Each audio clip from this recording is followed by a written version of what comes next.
Welcome to Calvin's Got Game. Today I'm very excited. I get to do an interview with the designer of Dino Dodge, Survival of the Fittest. Arrio Amirgholi. I hope I got that right. Yeah, you got it right. All right, great. Hey, what I'd like to do is just ask you a few questions about the game itself. Okay. And the project, and this is on Kickstarter right now, right? Correct, yes. All right, so let's just dive right into some questions, if that's all right with you. Yep. All right. So, Arrio, what is Dino Dodge all about? Yeah, so Dino Dodge is a player elimination game.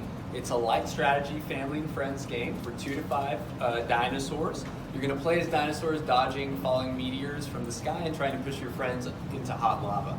So be the last dinosaur standing is the premise of the game, and it plays in about 15 to 30 minutes. All right, so what age range is this, and how many players can it play? Yeah, great question. So this is ages 8 and up. It is a family game, so we made it simple enough to where your kids can play. We keep it at 8, but you could always find that you can play with younger kids if you shoot their picture up and helping them.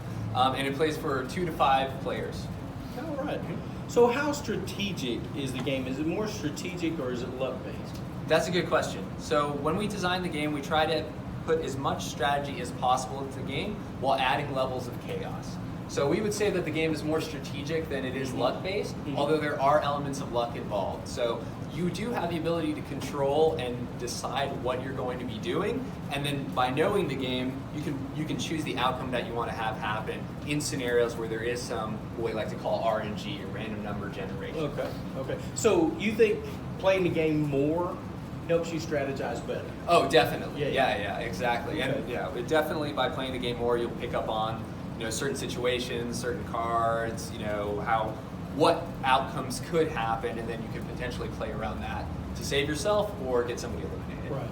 Well, I keep looking at my notes here because I jotted down some questions. Yeah. I definitely want to make sure we got out about Dino Dodge. Yeah, you're good. So, the take that mechanic on a scale of 1 to 10, 1 being mild, 10 being harsh, where would this kind of fall into? I would say this is 3 or 4. Okay. Yeah, Okay. and the reason that I say it's 3 or 4 is that no one's sitting out for too long. The game is very quick, and then the player elimination tends to happen like a volcano, just to be more thematic here. Right. Meaning, like, once somebody gets eliminated, the rest of the players are going to follow in suit very quickly. It starts after. getting pegged off as it goes through. Correct. So the game is done rather quickly. Correct, Okay. yes. Cool. So, what does a game round actually look like? What would it look like if I'm the first player? What would I start doing? Yeah, absolutely. So the game is played in 3 phases. Okay. All right. And so if you were the first player, you'd start in the active player phase. That's basically like your Dino Day. So in this, you are going to be able to play as many cards from your hand as you want. Then after that, you're done manipulating the board, moving yourself. We go into the sky is falling phase. In this phase, it's really simple. All active meteors on the board are going to rotate down. And so these meteors are going to indicate when a meteor is going to fall. So when you look at the number on it, it's going to tell you when the meteor is going to impact the board. Okay. Because that's when you're going to have to be playing cards in order So to you better get out of the way. Exactly. You better get out of the way. And there's a little card Right. draw in there as well, so Right. like your positioning matters. And then the third phase is the boom phase. If anything is blowing up, then we're going to go into the phase where everyone's going to be able to play a single action from their hand in order to survive the boom. If you can't survive the boom, you're eliminated. So basically, you're wanting to get out of the way. The meteor's falling, and to take that aspect is your opponents are trying to get you in that area. Exactly. Okay. all Yeah, right. exactly. And then the game just goes in rotation from there. So we'll Okay. keep passing the token and then going down that waterfall pattern. Well, I did notice on the box here it says community design. Can you tell me what that means? Yeah, definitely. So community design is something really cool that actually Lynn came up with. He was our artist at Blue Gear Games. And what it was is, we made this game like at the onset of COVID. And so we like to come out here and meet people and demo the game. That kind of had stunted, everything for everybody at the time. So we came up with community design, which was a digital way we can engage our community and get them involved in the game.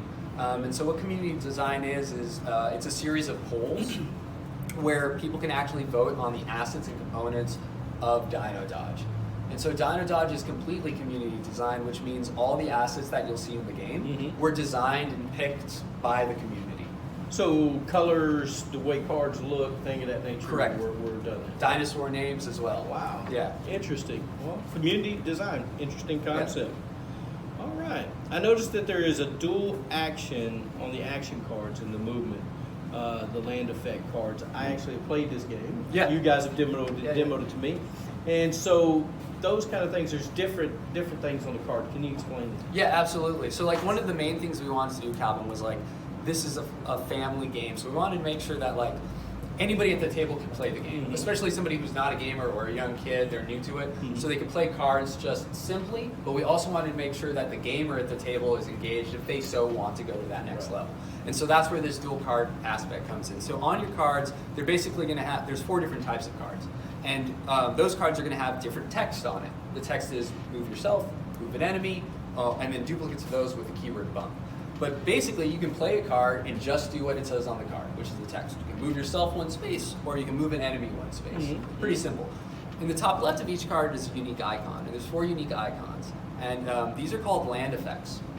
And this is something for the gamer to basically utilize if they want to get tricky or start theorizing and coming up with cool ways to manipulate the board and strategize. Right. And what these do is they allow you to manipulate the board. So they actually tap into your dinosaur's position. So on the tiles that your dinosaur is going to occupy, the game's played in an earth. So everyone's going to occupy one of these tiles as they're dodging these falling meteors.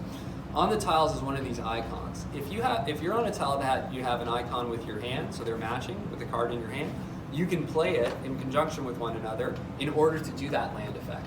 And these land effects will do something like swap 2 active meteors, move a meteor 1 tile space over to the left, rotate a meteor back, postponing it from falling, or doing something like a tectonic plate shift where you move 2 adjacent land tiles.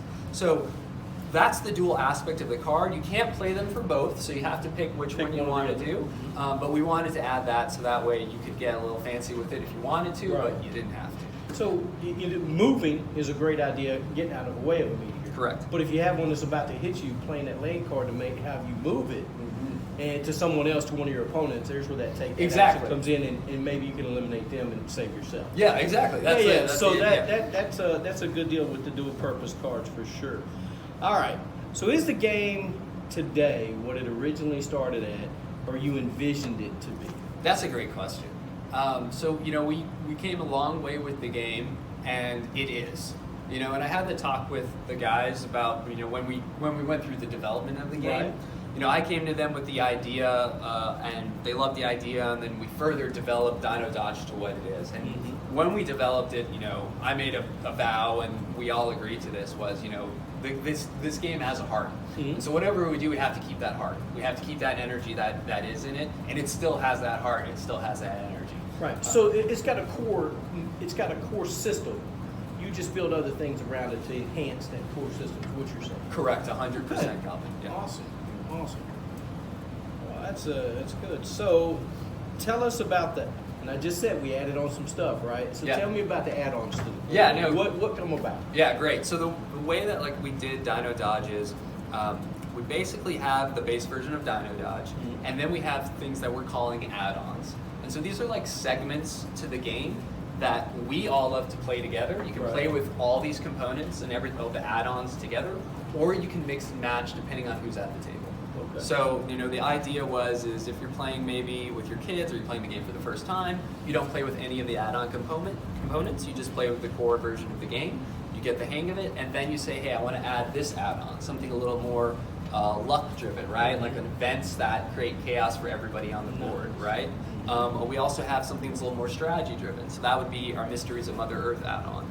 And these are little tokens that add effects to the tiles that help you strategize even more, right? So you can mix and match these things at the table, but really, like I said, we really wanted to make it just functioning for who's at the table with you and your family or you and your friends, because we all have families, and they're the most eclectic yet common group of people, right? You got your mom doesn't know how you work from home, you got your your daughter who's bouncing around, your D&D buddy, so we wanted to get with a group. Can't go with a group, exactly.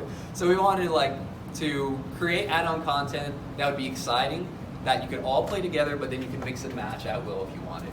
So here's a question, and I don't have this written down, but so if I was to buy this game today, it's not available today because it's on Kickstarter. Right. Or I back it on Kickstarter when it comes in, and I'm just kind of new to, or I'm introducing some newer people to the gaming group. Would you suggest if I'm a new person to play it a couple times with the base game, and then if I played it with some heavy gamers, add in some of those things? I would 100% say that. For your first times, we always, in the rulebook, we recommend that you play the base game at least 2 to 3 times before you do any of the add-on component, just so you can get a hang of the game, because all the add-ons will be additions to those rule sets, right? They'll add on to your understanding of that. So you do need to have a good grasp of the core game, which you can get in 2 or 3 plays. And like you said, with gamers, you could probably just start with the add-ons if you have a gamer at your table. And then they can pick up on them much more quicker, and they'll be able to like clue you into what's happening. We truly believe that the add-ons are a better gaming experience, so we want people to level up to those add-ons. But you know, we don't want to scare you away by throwing so many things at you initially, which is why we say, hey, start with the core and then upgrade. Awesome. All right. So what I need to know now is tell us about the difference in the tier package level. Oh yeah, no, absolutely. On Kickstarter. Yeah. Like you said, we're on Kickstarter, and Kickstarter has pledge levels, and so we have 3 pledge levels. We have the first one, which is called the Dino Dodger, which is just the core game, and so that's just this game right here. And this is going to come with everything we've just talked about, which is the core game and all the add-ons. So you'll have those out, and they'll be partitioned for you, so you can pick which ones you want to play with. We have the rule book, and so you can decide which one you want to do, and then it'll come with all stretch goals we unlock. So fortunately, we've actually already reached our funding goals, so we're going to make this game happen. Thank you. Yeah, we're super excited. Yeah, I was happy to see it. Yeah, for sure. It's a great game, and I think people really do need to go out and back it. But I'm very biased. You heard it here. Because I played it, and it's a really nice game. It's well designed. Awesome. Thank you, Colin. All right. So now we've answered a lot of the questions about the game. I want to know about Arrio. Okay. All right. So Arrio, what brought you into the tabletop hobby? Yeah, that's a good question. So I always loved games. I always loved creating. Like I'm a musician, game designer, so I love creating stuff. And I've been working in the corporate world, and I was at Hilton. So this is kind of maybe a little long story, but I'll try to condense it. I worked at Hilton corporate for about 5 years, and while I was there, I just I really was doing a lot of repetitive work, and I wanted to advance, and so I started learning programming. So I had an opportunity, if you could learn programming and create some automation, you could get paid a little more money, and then it was better than doing the repetition. I was actually using my brain, which I enjoyed, and so I started doing that, and I said, man, what if I came up with a video game? And they let me do it at work. So I over the years, I started trying to design a video game that would be at the corporate office. So I try to pitch it as, hey, like this is going to get more engagement from our team members, right? There's lack of engagement on the team, obviously, because people are doing these repetitive tasks over and over. They have so much more potential, but this work needs to get done. So we had to figure out a way to do that. So I went to a few departments, and I got turned down for just ridiculous reasons. Just some of the artwork I had showed wasn't so good. But anyways, just to fast forward, I ended up pitching a game, and the VP of the department, agreed to it. And fortunately, it was a hierarchical structure. So because he agreed, the rest agreed to it too. Followed in line. Yeah, they followed in line, and I had created a video game there, and I ended up putting out there as well. So I published the game there.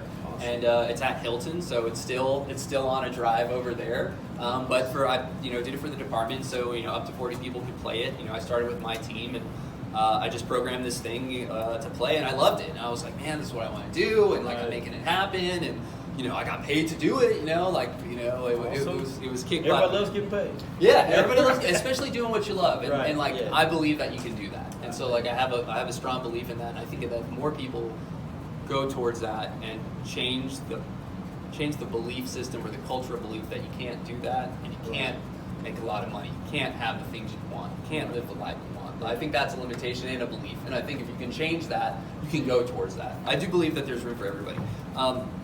But anyways, I did a game there, and they didn't want me to do it anymore, and I wanted to do it, so I jumped ship, and I just wanted to get in the gaming industry. And I ended up at GameStop. So GameStop took me in. So I worked at GameStop. Best working experience of my career. I made some great friends and coworkers.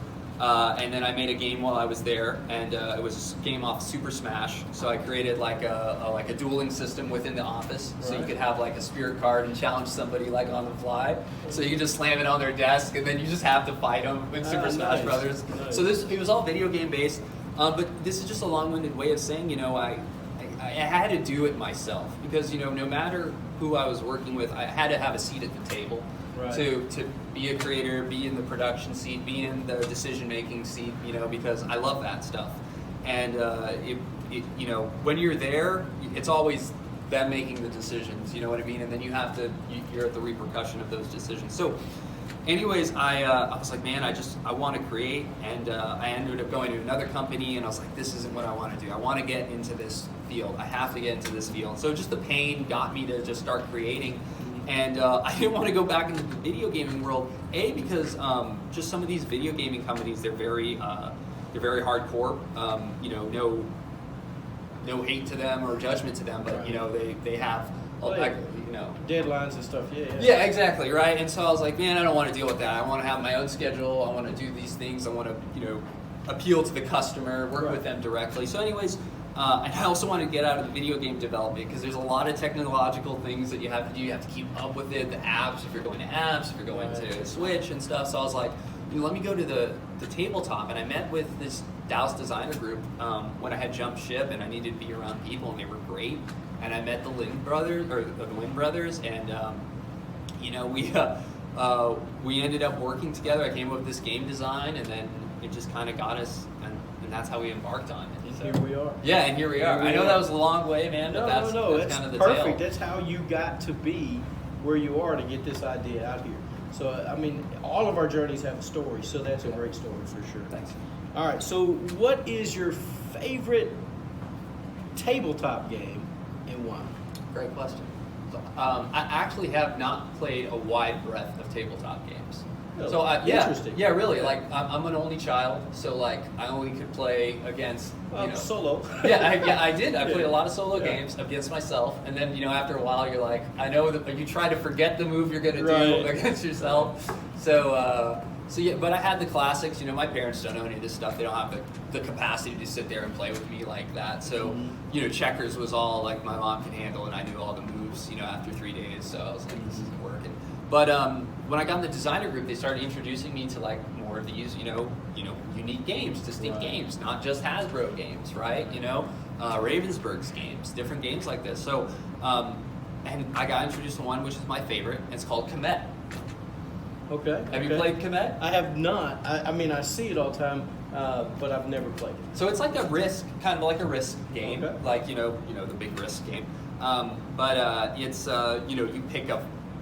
You like basically can tier up into a different like I forgot what they call it, but it's just like a color tree. It's like a specialization tree. Okay. It's like a talent tree, and you can keep picking up these talents, which I love. I love the talent specialization thing, which is why we have that in Dino Dodge with the dinosaurs. You know, to a minimal degree, but I love that. You know, picking the uniqueness, making that run your own, and there's a lot of strategy involved in it. But yeah, I love that game when I play it. When I played it with them, it's probably like a 2 or 3 hour game or something like that. But yeah, that's my favorite one. Nice. Yeah. What about you? What's yours? Man, I got so many, but I think probably I would have to say Forgotten Waters at the moment. Forgotten Waters is it's an app integrated game to where it's got voiceover and everything in it, so you just let the game talk to you by the choices you make. And so you also have other things you have to do, but it's a really nice game. You must check it out. Do you like the app integration?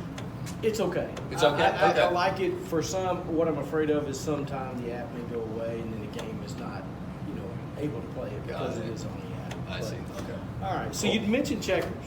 Yeah. Is that your favorite classic game, or do you have a favorite classic? No, it's not my favorite classic game for sure. But is You didn't like jumping a little red or black disc? I did, but those were the only moves you could do. Right. Yeah, right. And once you get the big hit, you're like, You've accomplished. Yeah. I set my mom up for like doing the whole table one time, so I already got the juice out of that. You took advantage of your mom. That's bad. No, but we had fun, and right. so it was all. So what do you have a classic game? I would say it's Scrabble. Scrabble. I played it with my mom. She's like word games. She was good with. So like I love that. Also we played Monopoly. Growing up. Again, these are just like the board game classics. classics Right. you play with your family. But I would say Scrabble. I also love chess. I love chess. I'm not good at it, Right. by any means, Nor- but I do love the strategy of it. The thinking part gets me with chess. I can't think that far ahead. Yeah, I mean, So- just go overload at a certain point. You're just like horse here, like knight here. So in your earlier life as a child, Sure. do you remember any childhood games that you played that you really remember, board games? Other than, the Monopoly with your family. I'm talking, let's move a little younger. Any childhood games that come to mind? Well, I was big into Pokemon, and I know that's not a board game, Right. but I played the trading card game religiously, Sure. Well, and that's a game. I loved it. Yeah, and I Yeah. actually started making my own Pokemon cards, when I was a kid. So I would make my own different ones and the evolutions and Right. stuff, and I would trace the cards so it looked the same, and then I would draw my own Pokemon and things like that. I think I had like 50 different Pokemon, and Wow. yeah, so that Pokemon had a big influence on me. When I was a young kid, I would always play by myself because I didn't have anybody to play with. So you were talking about Kemet, whatever it's Yeah, called. Kemet, yeah. So is that kind of your favorite mechanic, that war strategy or area control, I guess, is what would be the mechanic? What is your favorite mechanic in life? That's a good question. I don't know if I have a favorite mechanic. I mean, I'm always learning different ones. I really actually like the scythe mechanic. And I know I'm looking over here, I'm just thinking, but Yeah. have you played Scythe? I have. Okay, I love it. you love it, yeah. I love So my buddy got it. He's a big Stonemaier, games fan. Yeah, for sure. And I said, "What's this game? It looks cool. It's a big game." Right. I like how you select an action, and then later in the game, that action unlocks more things for you. Right. You can then taking that partition allows. Eventually it opens up to more things you can do with that single action. I like that. Mhm. I think that's a great way as a designer to compartmentalize things and plan for the later part of the game. So you don't have to create, you gotta unlock this thing, then you gotta unlock that thing, right? By doing the other things that you're doing, whether it's resource management or area control or unlocking something, you then are unlocking your simple choices here. For your action selection later. Yeah, and I also like it how makes it better. Yeah, and I like how it locks you. So like the ordering, I love the ordering of things. So in Dino Dodge, turn order matters, your position matters. Right. I think that that element is a really good element in games that allows for strategy without having to add a bunch of stuff. Right. You know what I mean? And so I like that it kind of locks you in. So you have to say, well, I really want to do this one. I have these two options, but I really only want this one. But maybe I have that option in here, so I'm just going to pick this one for now to get the one I need, and then the next turn I can go back to that one, so I don't lose that ability. So I actually really like that. I don't know what it's called. I call it action selection on the board Action that we're selection. using. Okay. Right? And then you're doing that action. So, and then you're also area control with side. Yeah, Resource area gathering. control. I mean, Yeah, there's a it's a lot bunch of of resource stuff. gathering and spending. So it's a great game. Good choice. Cool. Favorite game components in a game. What's some of the favorite game components? Pieces. Yeah. That was a good question. No one asked me ever my favorite game components. I like dice. Just dice. Yeah, I mean, I like rolling. I like rolling the dice and then figuring out what I have to do with that outcome. Mm-hmm. So I like the challenge of you got this set thing, figure out a way to make it work. And Okay. that's probably what I also like the video games, because video games always have this random component in it. Right. So I like the dice rolling equivalent in board games. I also like the feel of dice. I don't think enough games utilize dice to their full potential. We were talking about this, but Right. It's like textile feel. It's like it's why Azul, I think, was so popular with those textile little pieces. You got to feel them. So I think I'm with you. I like dice rolling. I love dice. Yeah, it's just fun. Just to roll them around. Sometimes at my desk, I'm just rolling dice, Yeah. just to come up with ideas and stuff Sure, like that. It's sure, fun sure. to play. All right. So what's the last tabletop game you played? It's probably Dino Dodge. But let me think what else other than Dino Dodge was the last time we played.